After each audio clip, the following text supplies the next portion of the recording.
अस्सलाम वालेकुम, this is doctor Wasim. कैसे हैं आप सब? ठीक है, फिट है। नई वीडियो के साथ आपकी खिदमत में हाजिर हूँ। वीडियो के टॉपिक से पहले अगर आपने अभी तक चैनल सब्सक्राइब नहीं किया तो कर लें, क्योंकि हमें ये पता चला है कि 60 से 70% लोग जो हमारी वीडियोस देखते हैं वो हमारा चैनल सब्सक्राइब नहीं करते। तो हम आपका ख्याल रखते हैं, आप हमारा ख्याल रखें।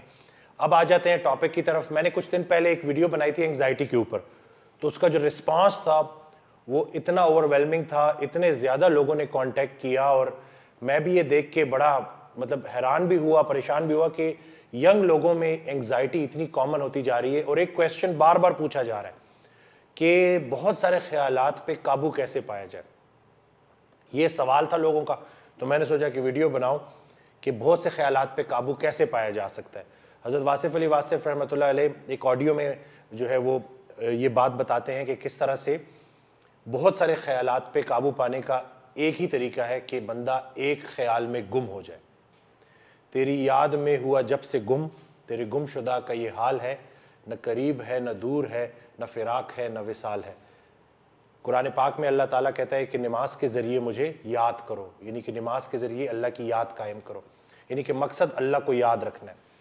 तो जब आप अल्लाह ताला का जिक्र करते हो नमाज के ज़रिए, या पूरे दिन में किसी महफिल में बैठे हो, तन्हाई में बैठे हो महफिल में और जिक्र कर रहे हो, तो अल्लाह ताला कहता है कि तुम तन्हाई में पुकारो, मेरा जिक्र करो, मैं भी तुम्हें तन्हाई में तुम्हारा जिक्र करूँगा। तुम महफिल में मेरा जिक्र करो, मैं भी महफिल में तुम्हारा जिक्र करूँगा। तो अल्लाह ताला की भी एक महफिल है। अब इंसान अगर सोचे कि अल्लाह की जो महफिल है उसमें कौन कौन होगा, यही सोच के कि जब मैं एक महफिल में अल्लाह का जिक्र करता हूँ तो अल्लाह भी अपनी एक महफिल में मेरा जिक्र करता है, तो किन लोगों में आपका जिक्र हो रहा है, किन शख्सियात में आपका जिक्र हो रहा है, ये सोच के ही इंसान को हौसला मिलता है, क्योंकि सुकून क़ल्ब सिर्फ अल्लाह की याद में है। आज का इंसान दुनियावी प्रॉब्लम्स को लेके कि मेरी लाइफ में इतने प्रॉब्लम्स चल रहे हैं और दूसरे की लाइफ ठीक है, मेरी लाइफ में सारे प्रॉब्लम्स हैं, कंपैरिजन ने लोगों का जीना हराम कर दिया है। ये जो कंपैरिजन है ना, ये आपकी जो ज़िंदगी में जो शुक्र करने की जो चीज़ें होती हैं उनसे भी आपको महरूम कर देता है, क्योंकि जो मर्जी हो जाए आपका कंपैरिजन दूसरे बंदे से होता रहता है। तो जिस दिन आप तसल्ली से बैठ के अल्लाह की याद में गुम हो जाओ और देखो कि अल्लाह ताला ने आपको कितनी नेमतें दी हैं, और एक एक करके उन नेमतों को गिनो और देखो कि कितनी नेमतें हैं, बावजूद इसके कि आप बाउंड्री क्रॉस करते हो, बावजूद इसके कि कभी कभी आप अल्लाह को भूल जाते हो। अल्लाह ताला आपका रिस्क नहीं रोकता, अल्लाह ताला ने आपको छत दी हुई है, इतनी सारी नेमतें हैं, वालदैन हैं, बच्चे हैं, बीवी है, लेकिन वो सब भूल के वक्ती तौर पे कोई एक छोटी सी परेशानी उसको अपने जहन में सोच सोच के, बार बार सोच सोच के इतनी बड़ी कर देते हो। अभी कल कॉल पे मेरी बात हो रही तो वो पेशेंट कहता है कि मैंने इतना सोचा क्योंकि मेरी तरक्की नहीं हुई, प्रमोशन नहीं हुई, और एक ही साल बाद अल्लाह ने मुझे सब कुछ दे दिया, लेकिन वो एक साल में गिला करता रहा। तो वो एक साल जो आप शुक्र में गुजार सकते थे, बावजूद इसके कि आपने गिला किया, अल्लाह ने फिर भी आपको प्रमोशन दे दी और आपको जो है ना तरक्की दे दी। तो इंसान जो है ना वो इसीलिए उसके लिए जो जुमला यूज़ हुआ है, जो वर्ड यूज़ हुआ है वो है कि नादान है। क्यों? क्योंकि खुशी जब आती है तो फूला नहीं समाता, गम जब आता है, तकलीफ जब आती है तो गिला करना शुरू कर देता है।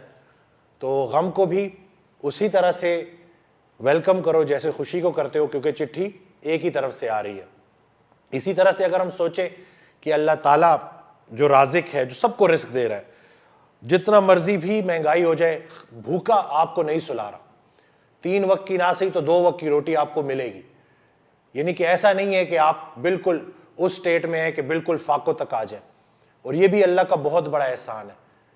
हम जब ज़रा सा तफक्कुर करेंगे, सोचेंगे कि देखो कितनी तरक्की हो गई, कितनी बड़ी बड़ी फैक्ट्रियाँ बन गई हैं, लेकिन जो ये शहद की मक्खी शहद बना रही है, इसके मुकाबले का शहद कोई फैक्ट्री नहीं बना सकती।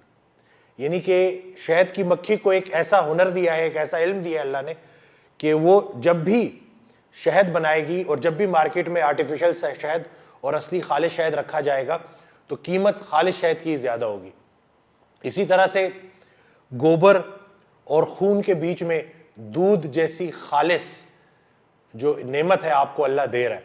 देखो तो सही कि अल्लाह ताला इतनी चीज़ें जो लेके चल रहा है, पूरी कायनात का मालिक है, तो क्या वो आपकी ये जो वक्ती परेशानी है इससे बाखबर नहीं होगा? बात यह है कि नहीं आती कोई परेशानी उस वक्त तक जब तक वो बड़ी परेशानी को टालने ना आई हो। انسان جو ہے نا صبر نہیں کرتا, صبر کرنا بھول جاتا ہے اور گلے کی طرف آ جاتا ہے, اور پھر جس کے ساتھ بھی بیٹھتا ہے تو یہی گلے شکوے کر رہا ہوتا ہے جیسے اس کی لائف میں کچھ بھی اچھا نہیں ہے. تو سوچیں ذرا تسلی سے, تنہائی میں بیٹھیں, دیکھیں کہ یہ جو جتنی بھی پرابلمز ہیں کیا یہ ہمیشہ کی ہیں. آپ کا جو مضمون تھا نا, جو ٹاپک تھا, وہ ڈپارچر کا تھا. آپ اس دنیا میں کچھ عرصے بعد اس دنیا سے واپس جانے والے ہو انشاءاللہ, کوئی ایک انسان نہیں بچ سکتا. تو مضمون ڈپارچر کا تھا, آپ ارائیول کو لے کے بیٹھے ہوئے ہو کہ جیسے بس اس دنیا سے بھی جانا ہی نہیں ہے. تو اگر اس دنیا سے بچنا مشکل ہے, یعنی کہ آپ نے یہاں سے جانا ہی جانا ہے, تو جانے سے پہلے کچھ چیزیں تو ساتھ لے کے جانی ہے نا, سامان. تو وہ کیا ہے؟ کیا وہ ڈھیر ساری دولت ہے جو آپ ساتھ لے کے جائیں گے؟ کیا وہ بڑی بڑی گاڑیاں ہیں جو آپ ساتھ لے کے جائیں گے؟ سکون, خوشیاں, آسانیاں یہ ڈھونڈنے سے نہیں ملتی, دینے سے ملتی ہیں. آپ کو اگر کوئی سکون دینے والا نہیں ملا تو آپ کسی کو سکون دینے والا بن جائیں. یہ اتنا مشکل نہیں ہے جتنا لوگوں نے مشکل بنا لیا ہے. بٹ انفارچونیٹلی بے جان چیزوں سے محبت, میں پہلے بھی بولتا رہتا ہوں کہ ہم بے جان چیزوں سے محبت کرتے ہیں, اور بے جان چیزوں سے محبت کرنے کی وجہ سے ہم بے حس ہو گئے, اور بے حسی سے خطرناک اور کوئی بیماری نہیں. تو اللہ تعالیٰ ہماری دل کی دنیا کو آباد کرے, ہمارے دلوں کو نرم کرے. حضرت واصف علی واصف رحمۃ اللہ علیہ ایک آڈیو میں کہتے ہیں کہ پہاڑ جیسی سخت پتھروں سے بھی اللہ نے پانی جاری کر دیا, لیکن تیرا دل اتنا سخت ہو گیا ہے کہ وہاں سے جو ہے رکت طاری نہیں ہوتی ہے, تیرا دل نرم نہیں ہوتا, اور تو نے اپنے دل کو پتھر کی طرح ہارڈ کر دیا ہے, اور اس میں سے کسی کی بھلائی, کسی کے لیے کوئی اچھی چیز نہیں نکلتی. تو سوچیں کہ ہم جو یہ کچھ عرصے کے لیے ادھر ہیں تو ہماری دل کی دنیا آباد ہونی چاہیے, دل کی دنیا نرم ہونی چاہیے, اور باقی تو ایک ایک کر کے سب نے واپس اللہ کے پاس جانا ہے. اور آخر میں اگر مرنا ہی ہے تو بندہ اوکھا ہو کے کیوں مرے. دو لوگ جو کہ اللہ کے پاس زندگی گزار کے واپس جائیں گے, اور ایک شخص جس نے بڑا شور مچایا ہے, بڑے گلے شکوے کیے ہیں, اور ایک بندہ جو تسلیم و رضا کے ساتھ اللہ کے پاس پہنچا ہے, تو کیا دونوں کا استقبال ایک طرح سے کیا جائے گا؟ سوچیں ان باتوں کے اوپر, کیونکہ چھوٹی سی لائف ہے اور ایک ایک کر کے سب نے پار لگنا ہے. اور ویسے بھی رسول اللہ صلی اللہ علیہ وسلم کی حدیث ہے کہ جو یہ دنیا ہے نا, یہ مومن کے لیے, مسلمان کے لیے قید خانہ ہے. تو اس کا جو قید خانے کی سب سے بڑی نشانی کیا ہوتی ہے کہ جیسے ہی قید خانے کا دروازہ کھلتا ہے تو بندہ خوشی خوشی باہر نکلتا ہے. تو اس زندگی میں کچھ ایسا کر جاؤ کہ وہاں جا کے انشاءاللہ سرخرو ہو.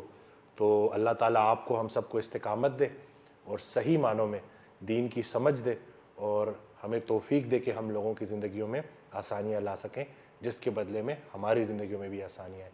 چینل کو سبسکرائب کرنا نہ بھولیے گا, دعاؤں میں یاد رکھیے گا. اللہ حافظ.